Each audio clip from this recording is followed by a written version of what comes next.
Strap in, ladies and gentlemen. Today we're going to talk about lust. Oftentimes when people think of the word lust, they associate it with sexual desire. However, lust isn't just about sexual desire. Lust is actually desiring anything in an unhealthy way. Desiring something to such a magnitude that it's never enough, like you're never satisfied. Lust is something that is never quenched. And today we're going to be reading from a book called The Witnesses of the 12 Ancestors. The 12 ancestors are the actual 12 sons of Jacob, of Israel. And the story we're going to be focusing in on is the story of Joseph. What I love about this book is that each son of Jacob gives valuable testimony about the things that did occur within their life. They pretty much, each of them are on their deathbed, or they're old enough to where they feel like they need to pass down these valuable life lessons to their sons. And this information was documented, found, and now we have it today.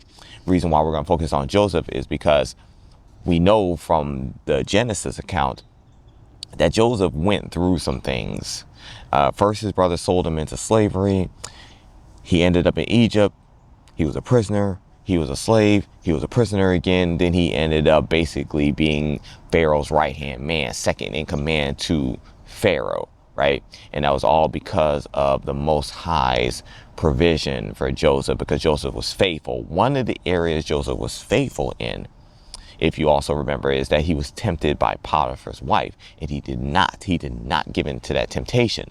So this right here, this account right here, is going to give us a clear picture of how strong that temptation was, how much of a struggle it was, and how much he depended upon Yah. And it's going to help you, those of you who are struggling with sexual desire, with lust, with sexual addiction. It's really going to help you. I know it's going to help you because it helped me. All right, so let's get to this, everyone. The copy of the witness of Joseph, and I'm reading from the Hallelujah Scriptures translation, which has the original Hebrew names. So Joseph is Joseph, but you'll catch on. The copy of the witness of Joseph, when he was about to die, he called his sons and his brothers together and said to them, "My brothers and my sons, listen to Joseph, the beloved of Yisrael. Give ear, my sons, to your father. I have seen in my life envy and death, yet I did not go astray, but continued in the truth.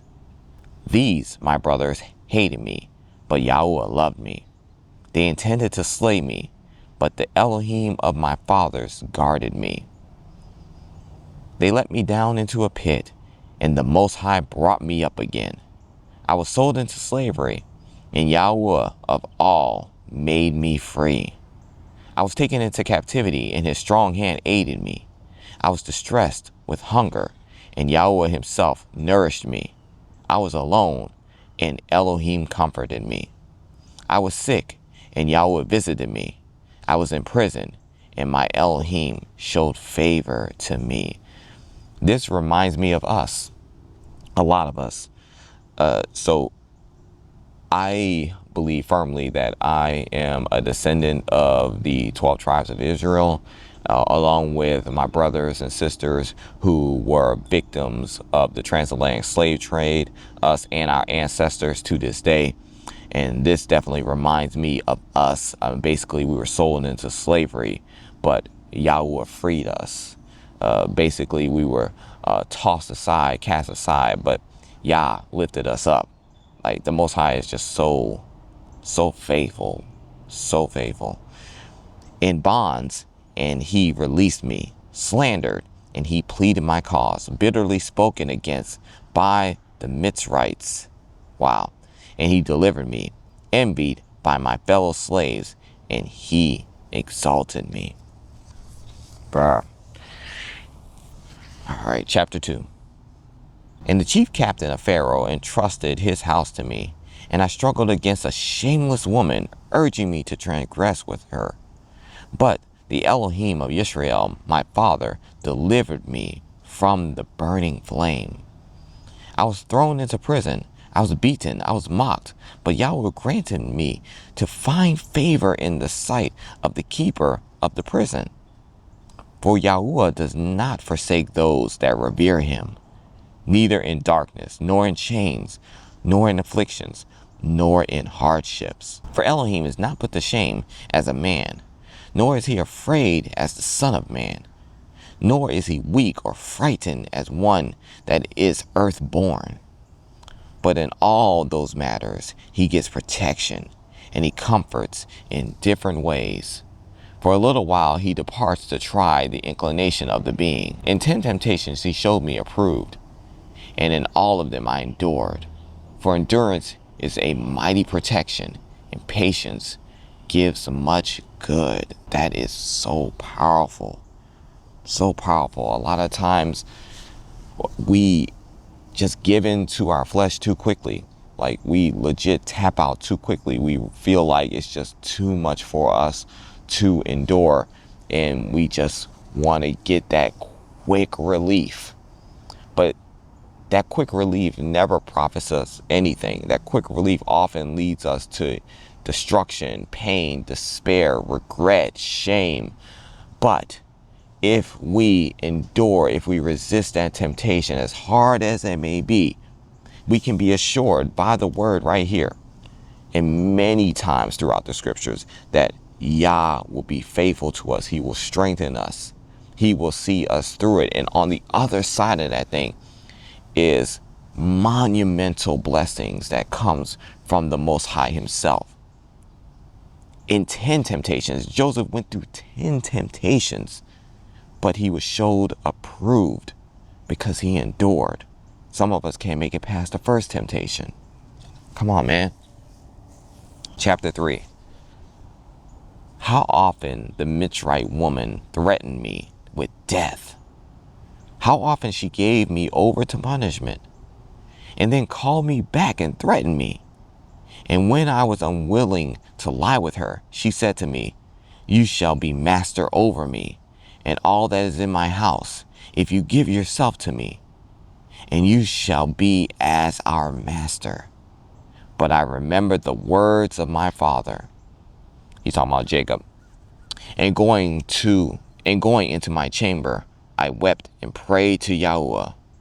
And I fasted in those 7 years, and I appeared to the Mitzrites as one living delicately. For those that fast for Elohim's sake receive loveliness of face. This woman was tormented. This is a tormented woman. This is a woman who is very desperate.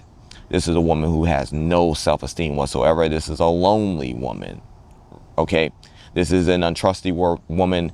This is a backstabbing, deceitful Jezebel of a woman that we have here. And this is not a rare woman. This is a woman that you see that is prominent, especially this day and age. It is extremely hard this day and age to find an actual good woman or a woman who has potential, because just remember this and remember this fondly, my dearly beloved. There is no such thing as a good man or a good woman. There is none who has done good. No, not one. So if you're looking for a good woman, a good man, you've already set yourself up for failure. It's about finding someone who has potential to actually be good. And this woman right here, just based on her characteristics, she has no potential to be good. And what's really key here is that Joseph remembered what his father Jacob said. Trust in Yahweh with all your heart. Trust comes with action. And Joseph went into action by fasting. What does fasting do? Fasting afflicts your being. Fasting weakens your flesh. Because if you feed your flesh, and that's what lust is about. It's about feeding your flesh. It's about feeding your flesh. And what happens when you feed something? You make it stronger. So you feed it, you give into it, you make it stronger. Well, let's look at logic here. What's the opposite of feeding? Starving. If feeding makes it stronger, starving makes it weaker. So that's the initial action that you take. Take heed, take word from what Joseph is doing already. He said he fasted in those 7 years. If he did not fast, he would not have made it. I assure you of this. He would have gave into that temptation because he's a man just like we're a man. Oftentimes we look at these figures in the scriptures and we're like, oh man, they're like these mythical creatures, or they're like extremely good or extremely bad. No, they're just like us. They're just like us. They're humans just like us, right? So, well, it's a little different because they knew their culture, their heritage and everything. It wasn't completely stripped from them like my ancestors and me and my family, you know, because of this wicked country. But that's a different story for a different day. And I fasted in those 7 years, and I appeared to the Mitzrites as one living delicately. For those that fast for Elohim's sake receive loveliness of face. And if my master were away from home, I drank no wine, nor for 3 days did I take my food, but I gave it to the poor and sick. And I sought Yahuwah early, and I wept for the Mitzrite woman of Maph, for she troubled me unceasingly. Wow. For she also came to me at night under pretense of visiting me. And because she had no male child, she pretended to regard me as a son. And so I prayed to Yahuwah, and she bore a male child. Wow. And for a time she embraced me as a son, and I did not know it. But later she sought to draw me into whoring. And when I received it, I saddened unto death. And when she had gone out, I came to myself and lamented for her many days, because I recognized her falsehood and her deceit. And I declared to her the words of the Most High, if she would possibly turn from her evil lust. There's a lot to unpack right there. I'm going to keep it as brief as possible. So when his master was away, when the Mitzrite, which is the Egyptian, Mitzrite is Egyptian, when this Egyptian vile woman's husband was away, Joseph made sure not to be under the influence. He made sure to do what the scriptures teach, to keep a sound mind. It's lawful for you to drink wine, but is it profitable in that moment? No, that's a hard no, because he would not have had a sound mind. When you drink, it kind of lowers your defenses. Depending on how much you drink, it definitely lowers your defenses. I'll tell you this about myself personally. I used to drink wine just about every day. Just a glass of red wine. I just wanted to feel, you know, a little light, a little tipsy. Well, I started drinking it obsessively just so I would get that feeling, because it just felt good. I chased that feeling to the point where I got so comfortable in my own flesh that I began to watch things that I knew was bad for me. And when I say things that I knew was bad for me, I'm referring to pornography. And it wasn't necessarily just hard porn, as you may know what porn is. There's different levels to porn. It was basically just watching people have sex on R-rated movies, just seeing naked people just in R-rated movies. That ended up leading to the actual hard stuff. The alcohol was a snare and a trap for me. Just in retrospect and looking back at it and just evaluating my mistakes and what led to them, because I have historically been addicted to porn, and I had gone a long time without it. And when I started drinking again, that led me right back into that, because I was feeding my flesh. That stuff doesn't just go away. Like you'll go a long time without watching porn. You'll make the commitment, I'm not watching no more. I'm delivered from it. You'll pray. You'll give it to Yah as they tell you to do, and you'll think you've beaten the thing. However, you have to remember, you are but a man. You are but a woman. Okay, you are weak. You're weak. You are not strong. And that's the problem. We think that we're just strong and we're mighty. We're not. We're not strong. We're not mighty outside of Yah. And when you begin to give yourself over to those spirits, because alcohol is a spirit, let's not forget that. That's why they named those stores wine and spirits. They're spirits. When you give yourself over to spirits, y'all's not in that. You made a decision. It is written in the scriptures that when the nations rebelled against Yah, he gave them over to those spirits. You made that choice. You can't have your cake and eat it too. You have to choose. And when you drink like that, you're choosing. And then when you watch naked people on TV, you're choosing. And Yah will let you go your way. Yeah, he loves you. He's your father still. He'll chasten you. But when you're in that state, how often do you listen? Nah, you're not really listening. So Joseph made sure to fast, no drinking. Like he knew what to do. He was serious about this thing. Chapter 4. Therefore, she often flattered me. That's crazy too. One more thing. That's crazy. This woman got a child off the strength of a righteous man's prayer. The effectual fervent prayer of a righteous man availeth much. That's insane. I just remember that part. She regarded him as a son because that's what he perceived. You're regarding me as a son. Through her deceit, he perceived that, like, hey, she wants a male child, which she did. He prayed just so, like, hey, get this woman off my back. Please, y'all, go ahead and bless her with a child. And she bore a child off the strength of a righteous man. That's insane. Therefore, she often flattered me with words as a Kodesh man, Kodesh meaning holy, and deceitfully praised my chastity in her words before her husband, while desiring to ensnare me when we were alone.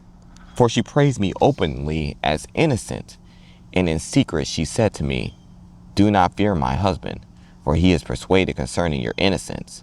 For even if someone should tell him concerning us, he would not believe. Trifling. Owing to all these matters, I lay upon the ground and pleaded with Elohim that Yahweh would deliver me from her deceit.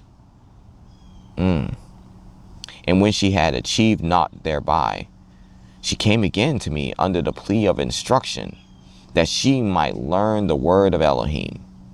And she said to me, if you desire that I should leave my idols, lie with me, and I shall persuade my husband to depart from his idols, and we shall walk in the law of your Adon, your master.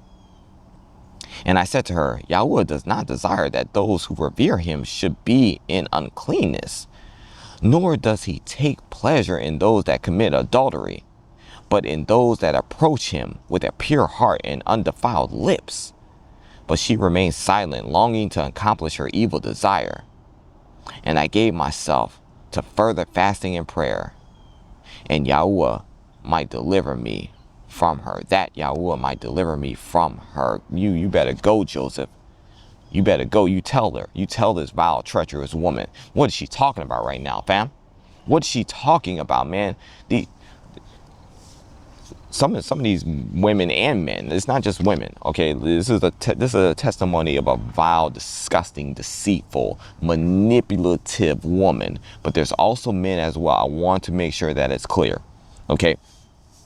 Manipulation is as the spirit of witchcraft. This woman is practicing witchcraft. She is definitely lying, of course, but the way she's lying is so treacherous. I'll give up my idols. I'll serve your master if you just lie with me.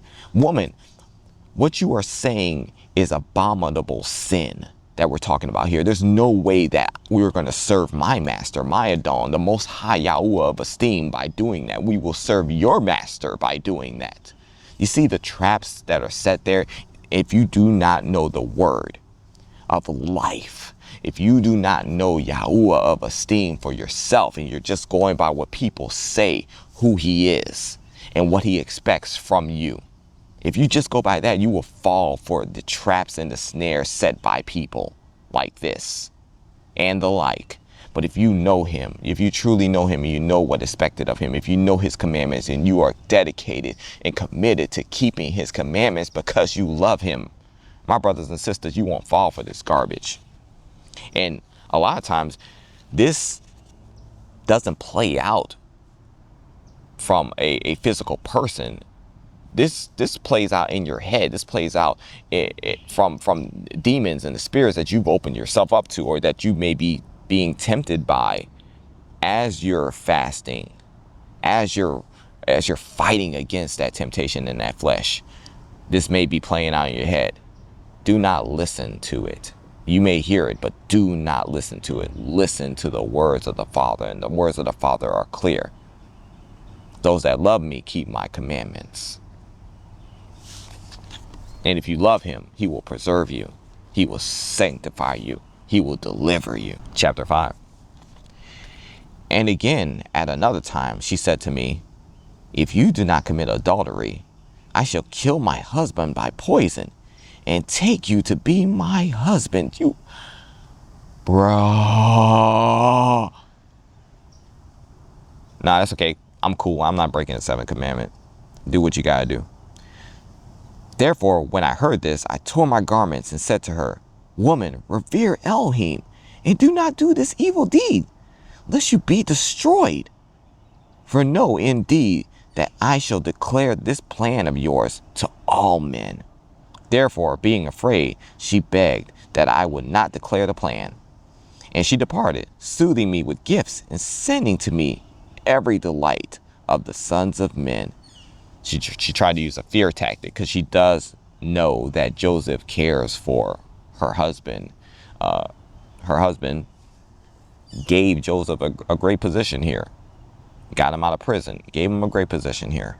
So Joseph respects and honors this man. But that tactic didn't work because Yah does not carry with him a spirit of fear. You know, Yah carries with him a spirit of peace, sound mind, strength of heart, and courage. So Joseph was not giving into that. And afterwards, she sent me food mixed with drugs. This woman is terrible. And when the eunuch who brought it came, I looked up and saw a terrible man giving me a sword with the dish. And I perceived that scheme was to deceive me.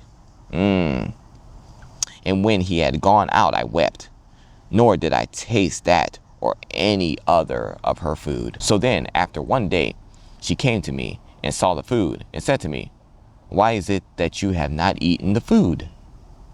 And I said to her, it is because you have filled it with deadly drugs. And why did you say, I do not come near idols, but to Yahuwah alone? Now, therefore, know that Elohim, my Father, has revealed to me your wickedness by his messenger. And I have kept it to convict you, if perhaps you might see and repent.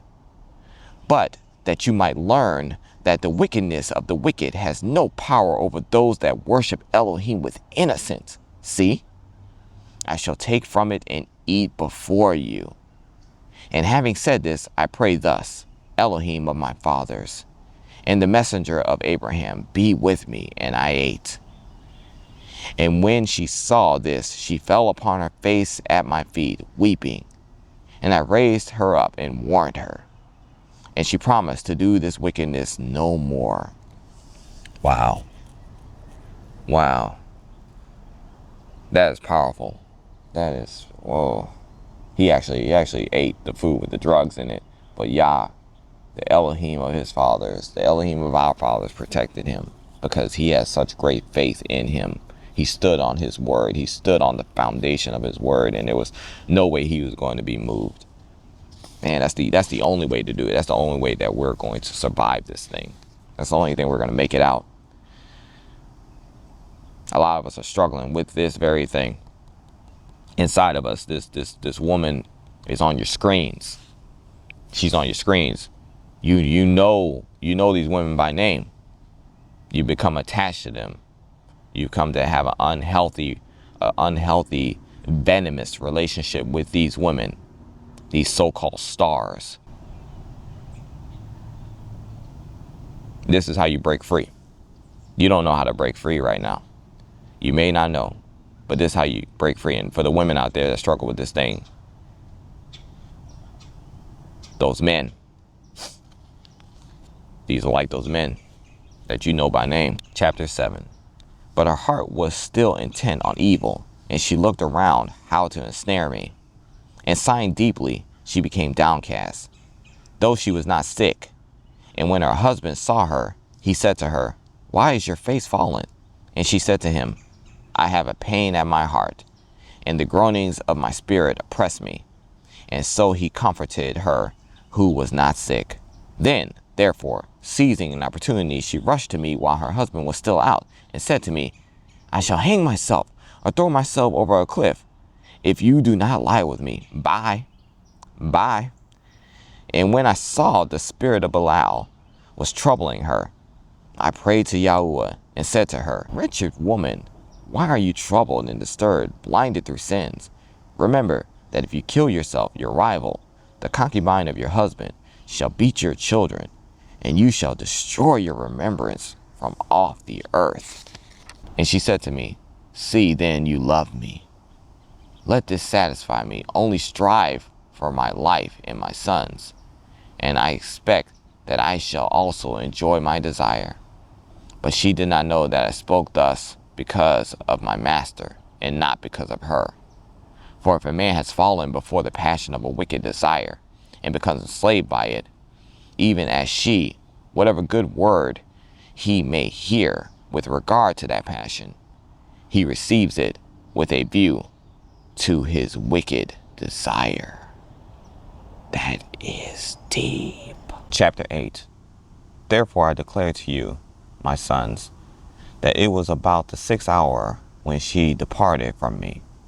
And I knelt before Yahweh all day and all the night. And about dawn I rose up, while weeping and praying for a release from her. Then, in the end, she took hold of my garments, forcibly dragging me to lay with her. Therefore, when I saw that in her madness she was holding tight to my garment, I left it behind and fled away naked. This is the account that's in Genesis right here. And holding light to the garment, she falsely accused me. And when her husband came, he threw me into prison in his house. And in the morning, he whipped me and sent me into Pharaoh's prison. And when I was in chains, the Mitzrite woman was oppressed with grief. And she came and heard how I gave thanks to Yahuwah and sang praises in the abode of darkness, and rejoiced with a glad voice, exalting my Elohim, that I was delivered from the lustful desire of the Mitzrite woman. This is how Yah chose to deliver Joseph, give Joseph a big break from this contentious, this lustful, this dirty woman. Joseph didn't know that this was going to be the method that Yah used, but he welcomed it with gladness. Do you see? They often tell you to be careful what you pray for. Well, I submit to you this. Trust in Yah for what you pray for. Trust that Yah's will be done no matter what. And that might not be a favorable condition for you. That may not be a favorable result. It may not be what you were looking for, but it is what Yah has for you. And whatever Yah has for you is just automatically going to be what is best for you. We are but children. We legit are but grass. And when the scriptures say that, it's not trying to sound eloquent or dramatic. We literally are as fragile as grass. We can't stand up on our own. And also on top of that, Yah is the potter, we are the clay. Who are we to say what he does or doesn't do with us? We get too prideful in our belief that we are our own selves and we have the right to do whatever we want with our bodies. And no, we don't. Yah has complete rights over us, especially those who are called by his name, especially those like Joseph who are called by his name. We are his property. This is what we signed up for. You have to read the fine print. In any agreement, is it not wise to read the fine print? Well, the covenant that we have between the Most High is an agreement. We have to read that fine print. A lot of times within this new, this new religious atmosphere we live in, especially like Christianity, They'll just say, just invite Jesus into your heart and you'll be saved. You'll be good. But they never go over the actual cost of doing that. Like you need to make a decision. You need to make a decision if you're truly ready to be in this family, in the family of the Most High Yah. There are great blessings that come with being in this family. However, because we live in this world and we are controlled by our flesh, which is anti-Christ, because of that, there's a pruning that takes place. Because Yah's just not going to accept you for who you are. That's another lie that you've been told that you probably did believe. I believed it too way back in the day. He's not accepting you for who you are. He's not. He's pruning you. Read the scriptures. Study the scriptures for yourself. The Bible. It will tell you all of this. He's pruning you for himself. And anybody that does not conform gets cast out and burned in the fire. Chapter 9. And she often sent to me, saying, agree to fulfill my desire, and I shall release you from your chains, and I shall free you from the darkness. But not even in thought did I incline to her. For Elohim loves he who combines fasting with innocence in a den of wickedness, rather than the man who combines luxury with pleasure in sovereign chambers. And if a man lives in innocence and also desires esteem, and the Most High knows that it is profitable for him, he brings this upon me also. Many times, even though she was sick, she came down to me at strange times. The evil hour. The evil hour. You ever been up in the evil hour? Some say the evil hour is 3 a.m. I submit to you that's foolishness. The evil hour is any time that you are awake by yourself. You've isolated yourself and you've opened yourself up to the possibility that you will sin. I've been up during the evil hours when I should have went to bed with my wife. And historically, when I've done that, guess what happened? I ended up sinning. So now what do? I take my behind to bed with my wife. Many times, even though she was sick, she came down to me at strange times and listened to my voice as I prayed. And when I heard her groanings, I held my peace. For when I was in her house, she would bare her arms and breast and legs, that I might lie with her. For she was very good looking, splendidly adorned, in order to deceive me. But Yahweh guarded me from her schemes. You have to understand, you really have to understand that you are human. And if you're a man watching this, you are a man. This woman was attractive, and Joseph admitted to that. Like, you can't pretend like you're not attracted to a good-looking woman.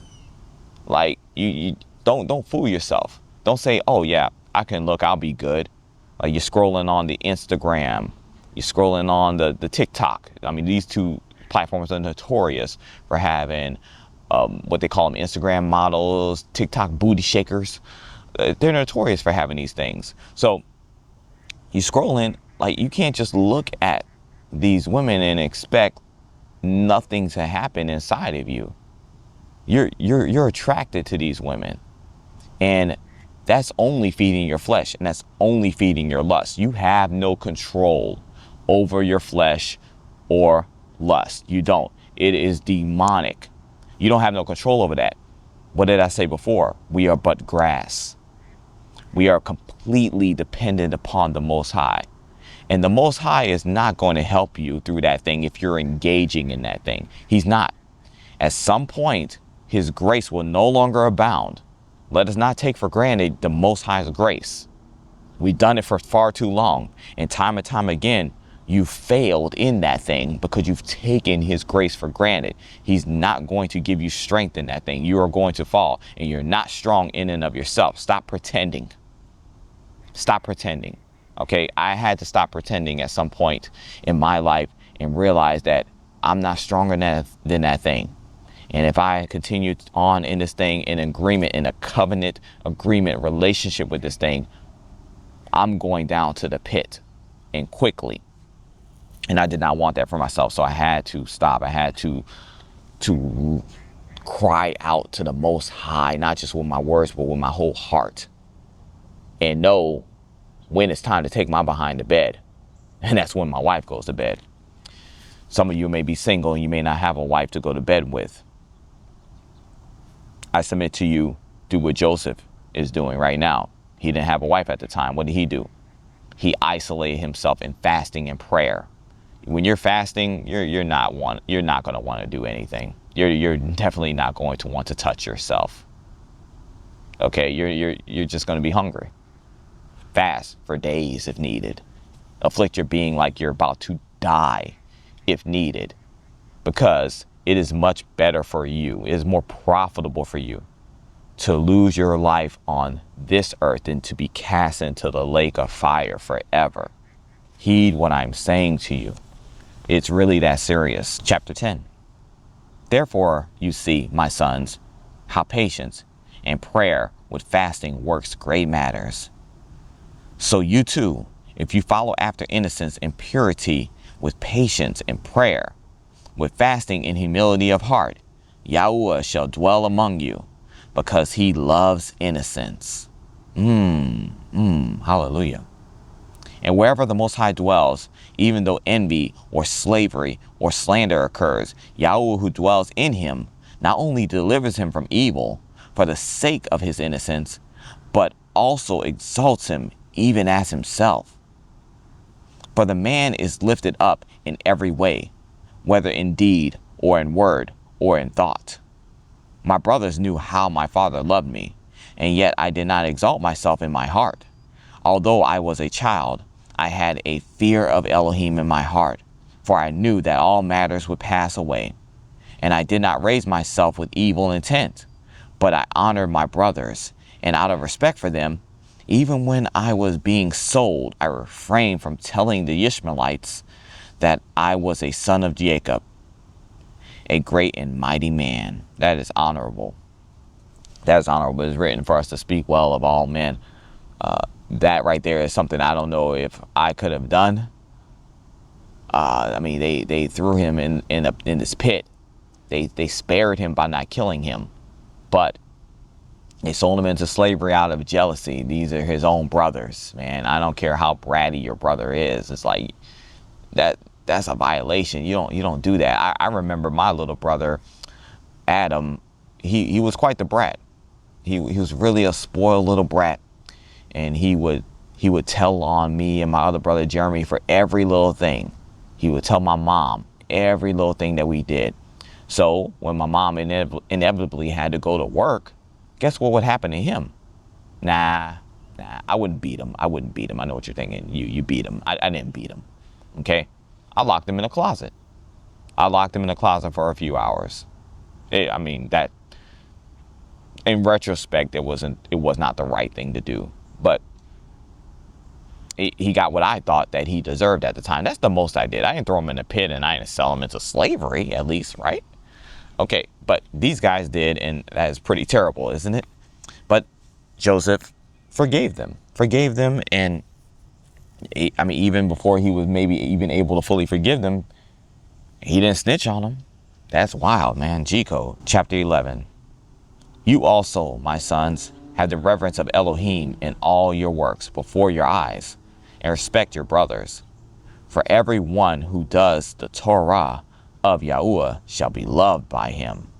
Those who keep the commandments of Yah. Listen to me. Hear the patience of the saints. Here are they that keep the commandments of Yah and the faith of the Mashiach. Those who keep the commandments are loved by Yah. If you do not keep the commandments, you are not loved by Yah. And you're forgiven only through the blood of Mashiach. That's the only way you're forgiven, but you still got to keep these commandments. Read the Bible and the scriptures for yourself before it's too late. And when the Ishmaelites asked me, saying, are you a slave? And I said I was a homeborn slave, that I might not put my brothers to shame. And the eldest of them said to me, You are not a slave, for even your appearance makes it apparent.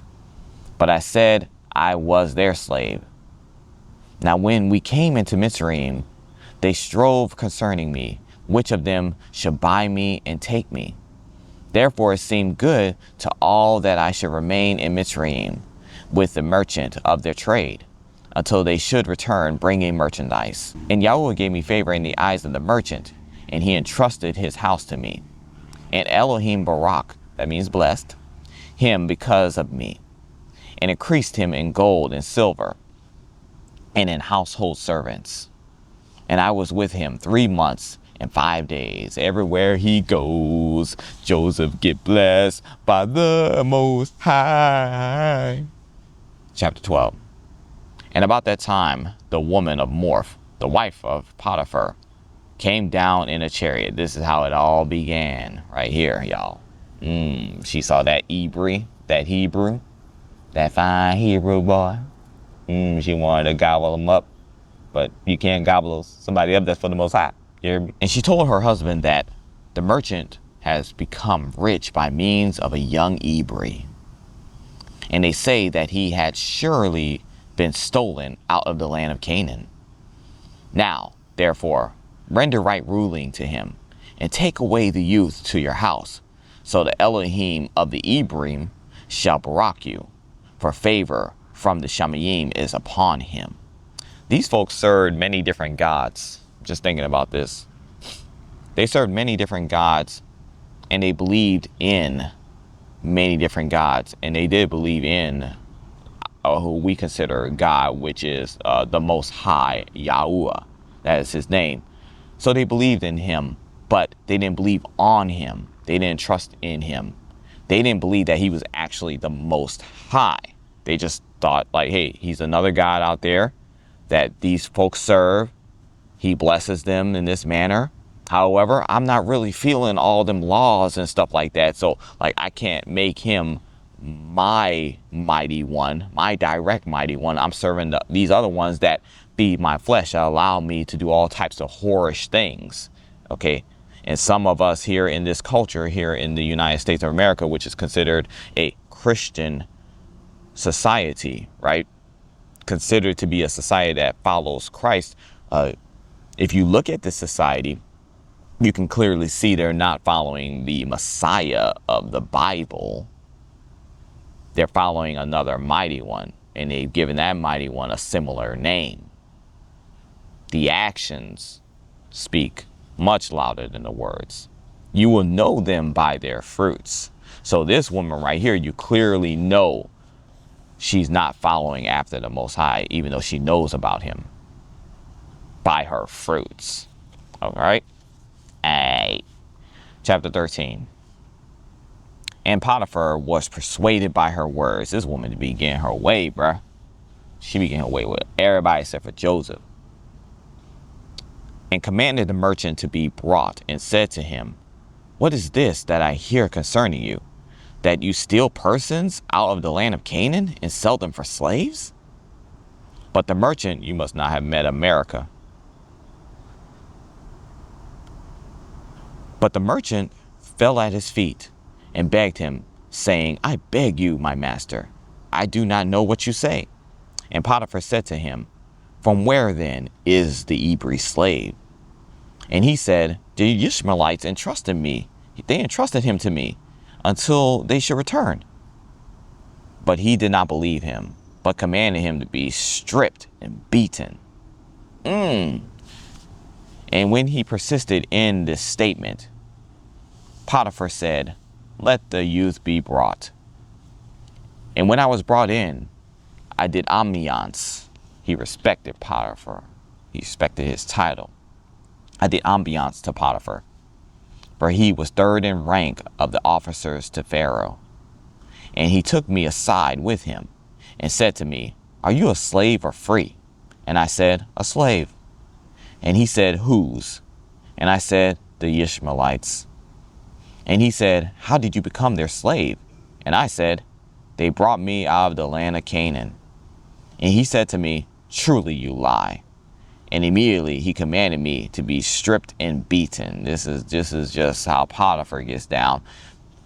Joseph is, he's teetering on breaking the 9th commandment. You shall not lie. I mean, he's not technically telling them full-on lies here, but he's being deceptive to protect his brothers. It's commendable, but borderline breaking the 9th commandment, you know. Chapter 14. Now the woman of Moth was looking through a window at me while I was being beaten, for her house was near.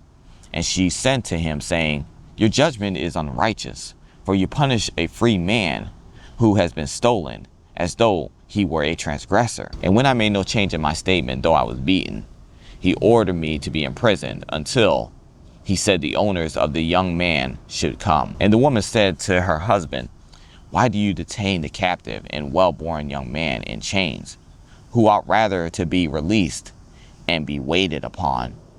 For she desired to see me out of a desire of sin. But I was ignorant concerning all these matters. And he said to her, it is not the custom of the Mitzrites to take that which belongs to others before proof is given. This, therefore, he said concerning the merchant. But as for the lad, he must be imprisoned.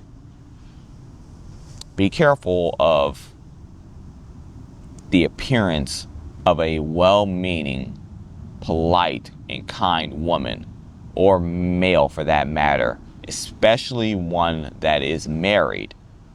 This woman, this Mitzrite woman, she is completely out of order because her husband is following a clear protocol, a protocol that I'm sure that she knows. But because of her desire of Joseph, her sinful desire of Joseph, she makes it appear that she cares for this young man, that she's looking out for his best interests.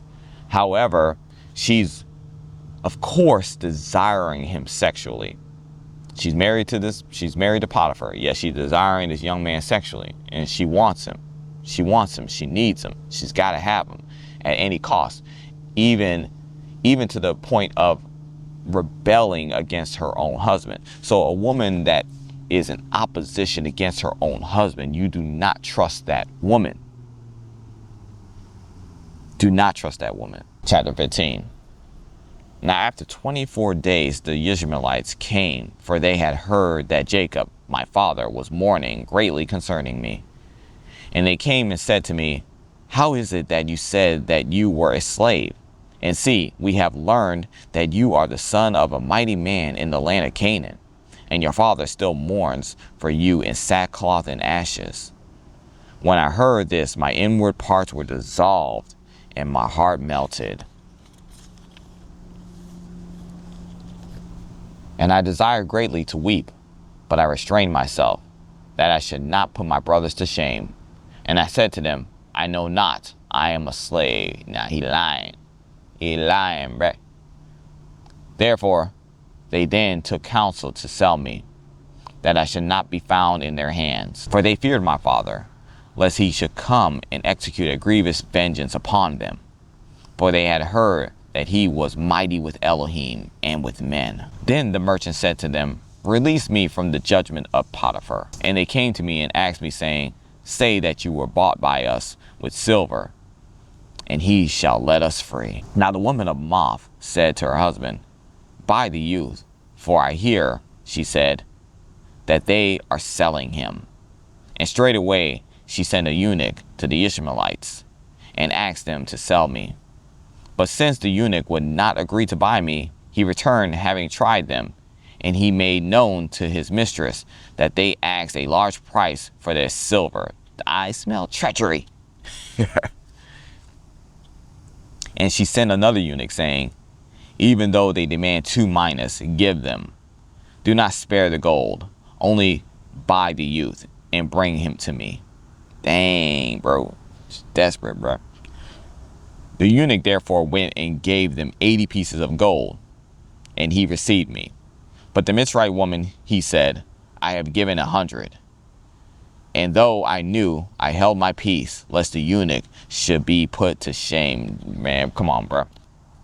Come on, bro. Joseph ain't no snitch, bro.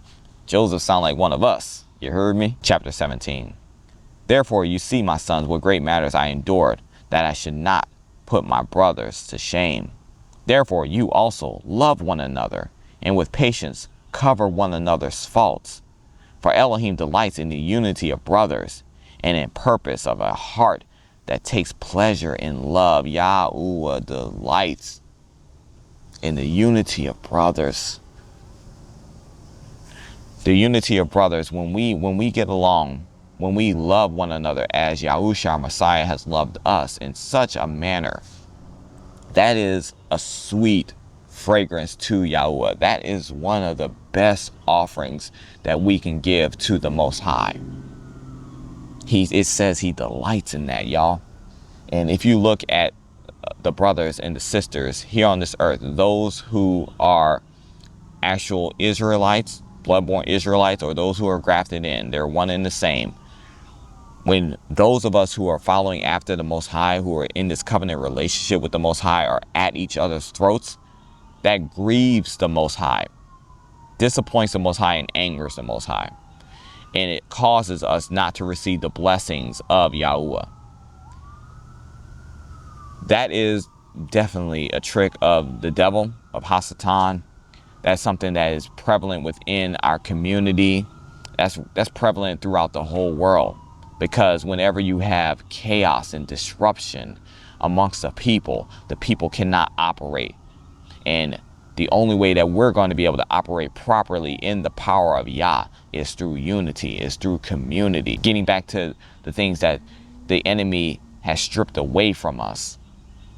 Getting back to a society that is pre this American society, pre this Western society. I'm going to read that again. Therefore, you also love one another, and with patience cover one another's faults. For Elohim delights in the unity of brothers, and in the purpose of a heart that takes pleasure in love. And when my brothers came into Mitzrayim, they learned that I had returned their silver to them, and did not reproach them, but comforted them. And after the death of Jacob, my father, I loved them more abundantly. And all words which he commanded, I did for them beyond measure. And I did not allow them to be afflicted in the smallest matter. And all that was in my hand I gave to them. And their children were my sons, and my sons as their servants. And their life was my life, and all their suffering was my suffering, and all their sickness was my sickness. My land was their land, and their counsel my counsel. And I did not exalt myself among them in arrogance because of my worldly esteem, but I was among them as one of the least. That reminds me of Moses. That reminds me of Moshe. Moshe, as you guys know, he was raised by Egyptians. On the outside, he looked like an Egyptian. He had the riches of the Egyptians. He was having his best worldly life. But he knew who he was on the inside. He knew he was a Hebrew. He knew he was a Hebrew. And he looked at the punishment that was being inflicted on his Hebrew brothers and sisters because they were slaves of the Egyptians. And he just couldn't take it anymore. He witnessed one of his brothers being beaten unrighteously by one of the Egyptians.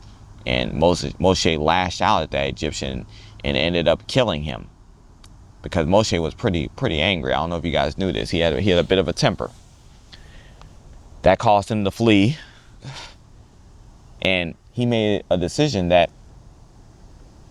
he would much rather suffer with his brothers and sisters than to live in the lap of luxury with the Egyptians.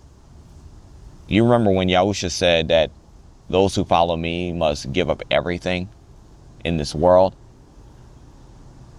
I think because we have got so comfortable in our society, especially here in America, that we don't take that literally. But Yahusha meant it literally. Moses did it literally. Gave up everything. Everything. All the relationships he built. You got to think about it. You got to think about it on a deeper level than what you're reading. He had a woman that was like his surrogate mother, or that was like his adopted mother, I should say, that raised him, that he loved dearly. He had brothers he loved dearly in the Egyptian family. He had a great life, a wonderful life, a better life than a lot of us have as far as a worldly standpoint goes. And he gave all that up. He gave all that up for his people and for Yah. And we're called to do the same thing. But we don't. We don't. Why don't we? Well, for one, we're in the land of our captivity. As long as we're in the land of our captivity, especially those of us who are descendants of the slaves from West Africa, which are Israelites, as long as we're in the land of our captivity, we'll never be free. Moses and the Israelites of old, they didn't stay in Egypt and just conform to Egyptian ways and just try to fight for their rights in Egypt and go vote for the next Pharaoh and all this other foolishness. They didn't do that. They understood the assignment. They understood that they had to get up out of there if they truly wanted to be free. Like physically get out of there, literally get out of there.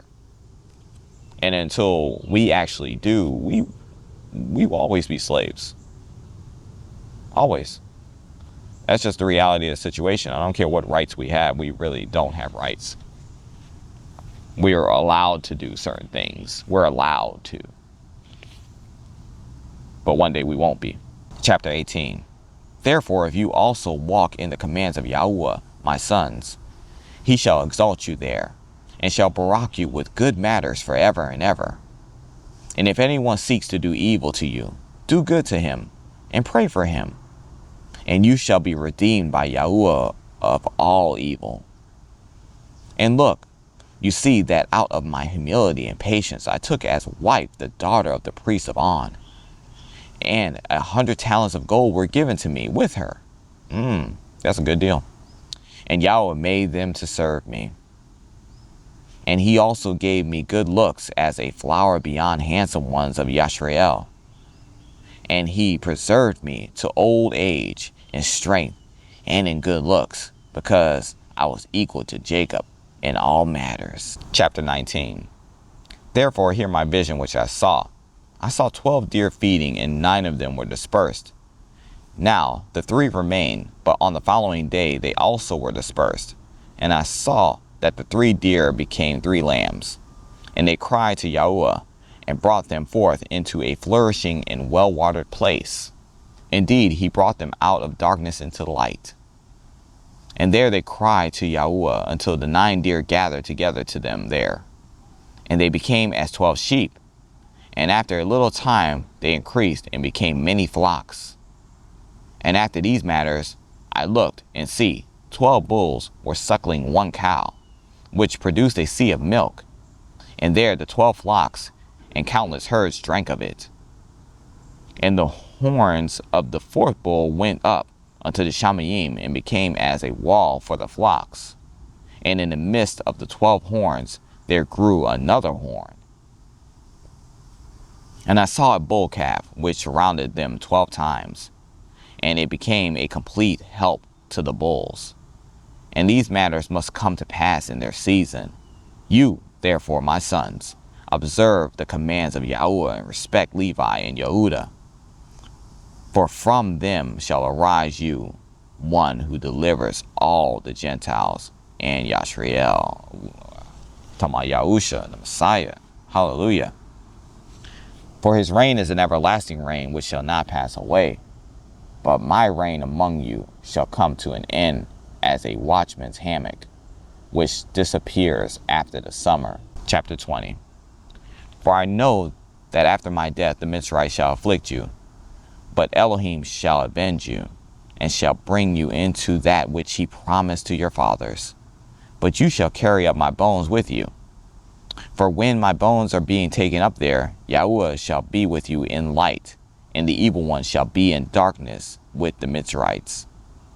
And when he had said these words, he stretched out his legs and died at a good old age. And all Yisrael and all Mitzrayim mourned for him with a great mourning. And when the children of Yisrael went out of Mitzrayim, they took the bones of Joseph with them, and they buried him in Hebron with his fathers. And the years of his life were 120. 110 years. That's a good age. Hallelujah. Hallelujah. So Joseph spit some prophecy there concerning those of us who are, the Israelites of old leading into those of us who are living right now. He spoke of the Mashiach, the Messiah, Yahusha, as well. This whole account is about endurance, patience, faithfulness, and maintaining your innocence. And as many of us, myself included, who gave away their innocence many, many years ago in many different ways, not just sexually. However, you, through Mashiach, that is the good news. You, through Mashiach, can be delivered. You can still be saved.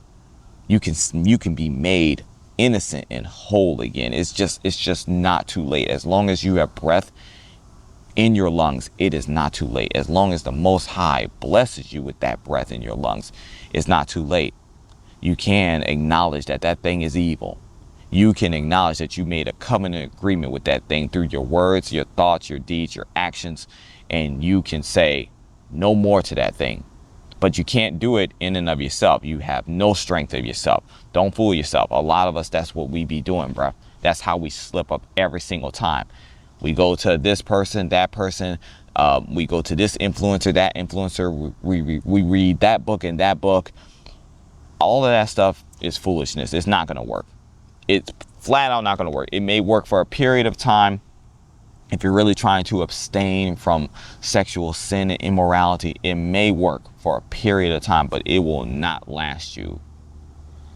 It won't last you for the rest of your life. I can guarantee you that, just based on my own personal experience. It is only capable, it is only possible when you give everything to the Most High Yah. That's the only way that you can actually overcome this thing and become innocent again. Get a new start, a new reset. It's actually possible. I'm here to tell you today it's possible for me. When I gave everything to the Most High, everything to Him, in this matter and all matters, I began to see real, true results in my life. It started within me. It started in the change of mind that resulted in the actual change of action, which is true repentance. But I couldn't just stop there. No, I had to get into His Word every single day. Fasting and praying and feeding myself with the Word was the only way. And ever since I actually made that decision, which is about a year ago, ever since I made that decision, I have not struggled with that thing.